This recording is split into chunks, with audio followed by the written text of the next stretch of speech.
Bora, pessoal do sexto ano, né? Bom dia, o pessoal do sexto ano A, B, do Antônio Jesuíno da Silva, né? Do professor Lucídio, e o pessoal do sexto ano da Escola Paulo Ferraz, viu? Essa aula de hoje, sexta-feira, vai ser a 11ª aula, e nós vamos falar, vocês vão pegar o livro de acordo com a rotina de vocês, né? Que a rotina de vocês diz que querem para vocês pegarem o livro, na página 62, 63 e 64, viu? Que vocês vão estudar povos andinos, que está nessa página, e nós vamos chegar aos povos astecas e incas, não é?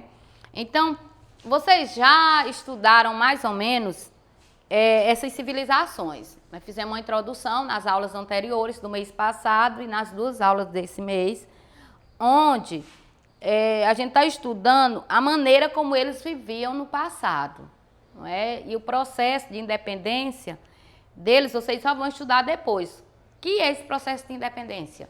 É quando essas colônias, elas deixam de pertencer a países da Europa. Porque no início da colonização aqui na América, em alguns países, né, da África, eles foram colonizados por europeus. Só que nós estamos estudando ainda a etapa dos povos nativos que viviam nessa região. Nós ainda não estamos estudando a colonização europeia nesses países da América. Estamos estudando os nativos, povos que viviam nessa região antes da chegada dos europeus. Eu estou falando isso porque teve um aluno do sexto ano que me falou: professor, esse povo, eles já eram europeus? Me perguntou lá no privado. Aí eu disse para ele que não. Então eu estou dizendo para vocês aqui, pode ter alguém aí que tem essa dúvida. São povos que já viviam aqui antes da chegada dos europeus.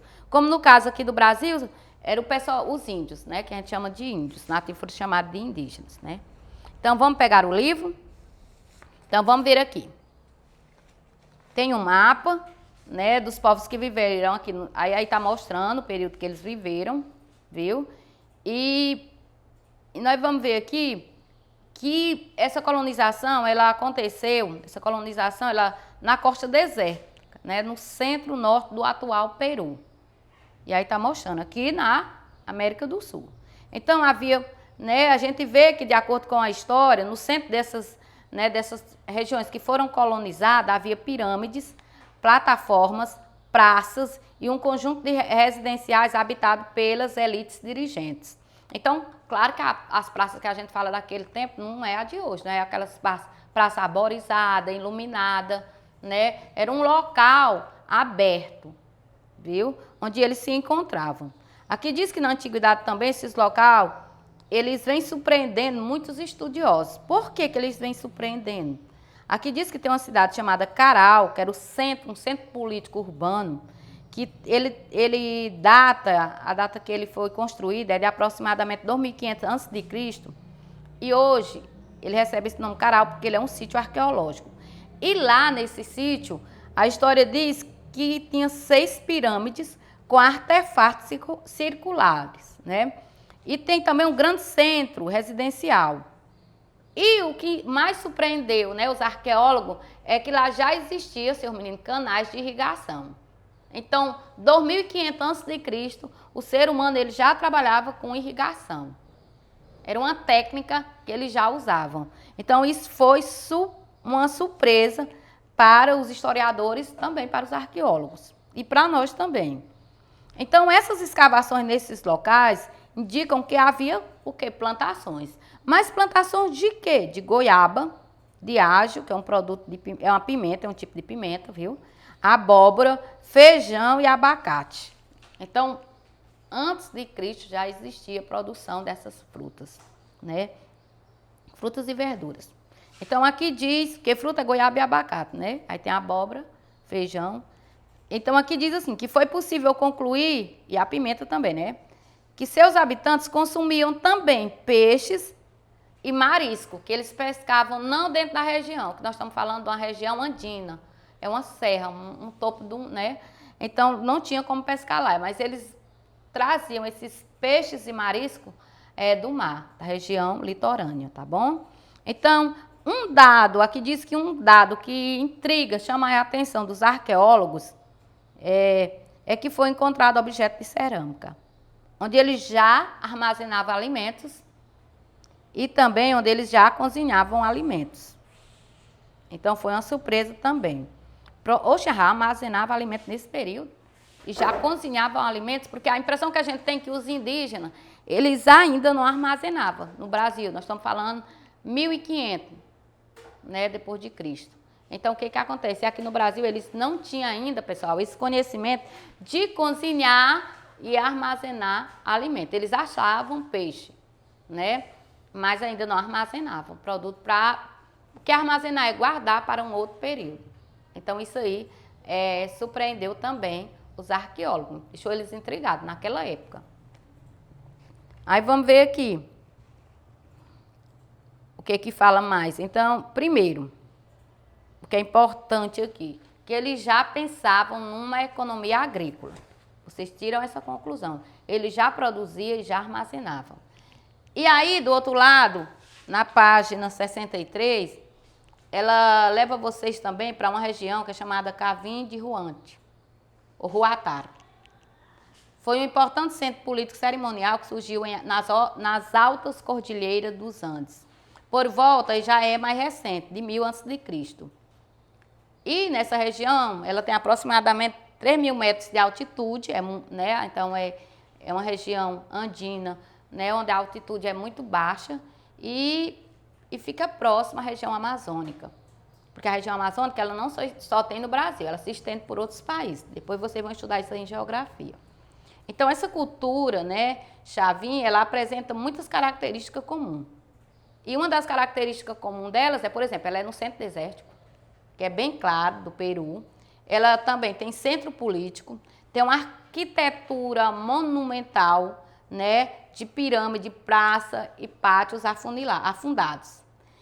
Esses monumentos, essas construções, que a gente pode ser chamada assim, elas mostram que lá era um centro urbano, é um núcleo de um centro urbano, com sua relevância política na região muito alta. A gente está vendo aí que eles já produziam um artefato de cerâmica, né? A cerâmica já era usada e depois ela é muito copiada por outros centros que aparecem. E mostra aí uma influência cultural muito grande. E só que essa cultura aí, ela entra em colapso, segundo alguns especialistas, né? Bem claro aí no livro de vocês. Mas ela entra em colapso por quê? Porque há uma desarticulação, para não sair, de rotas comerciais existentes naquela região. Então, a autonomia dos sacerdotes, que eram os principais líderes desse povo, faz com elas entrem em crise. Mas aí está mostrando, né, o formato dela. Vocês estão vendo que eles são muito, digamos assim, um povo que era formado de arquitetos, de operários. Apesar dele não saber que ia fazer parte dessa situação. Ou dessa, digamos assim, que isso aí mais tarde viria dar a várias pessoas uma rotina de vida, digamos assim, não é nem uma rotina de vida, uma profissão que ia ser muito valorizada.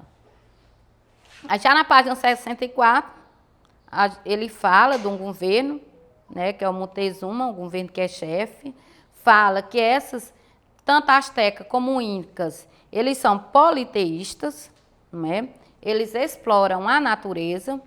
Fala muito aí, vocês vão ler do Império Azteca, onde ele se desenvolveu, fala de uma ilha que é chamada a Ilha do Caribe, onde os espanhóis, eles formam expedições para essa região. Essa região é aquela que nós chamamos na aula passada de Mesoamérica, nas aulas no mês passado. Então, esses povos astecas, eles têm uma formação que começou no início do século XIV, quando um povo chamado mexicas, eles recebem esse outro nome, que é asteca. E aí, eles se instalam num lago salgado, o salgado é chamado Texcoco, e aí, no Vale do México, esse povo começa a se desenvolver. E hoje tem a cidade do México, a capital do México, que é justamente nessa área aí.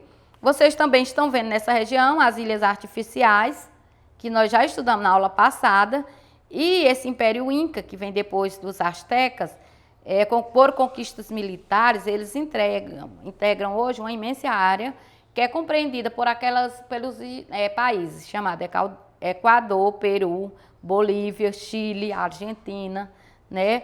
E estimativas hoje indicam que os Incas, ela teve uma população de mais de 7 milhões de pessoas. Está tudo aí resumidamente nessa página aí, nesses parágrafos que vocês estão vendo. Então, ó, e também os Incas, eles desenvolvem digamos assim, outro artifício, outro processo, que é a metalurgia, né? A metalurgia é desenvolvida pelos Incas. Então, o que a gente vê aqui? Que além a base da economia deles era a agricultura, mas a gente vê que eles trabalham com cerâmica, eles trabalham com a metalurgia. Eu acabei de falar para vocês que eles eram arquitetos, escultores, né? Porque também eles trabalhavam com canais de irrigação. Então, se vocês forem fazer um levantamento desses povos, eles foram muito importantes para a sociedade atual, né? Você estudando a história desses povos, e a gente pensa que tudo que a gente aprendeu de cultura, que o desenvolvimento dessas regiões aqui da América, vieram com os europeus. E quando você começa a estudar a história da antiguidade, você vê que eles contribuíram e muito. Da mesma forma, quando vocês forem estudar a história do Brasil, mais profunda, vocês vão ver que tem muitas coisas que a sociedade atual, ela tem como cultura e que ela valoriza, né? Foi deixado tanto pelos indígenas como pelos africanos, tá bom? Então, vamos respeitar as culturas que vieram depois da gente, porque elas influenciaram e muito no desenvolvimento humano. Vamos estudar, e tirar 10.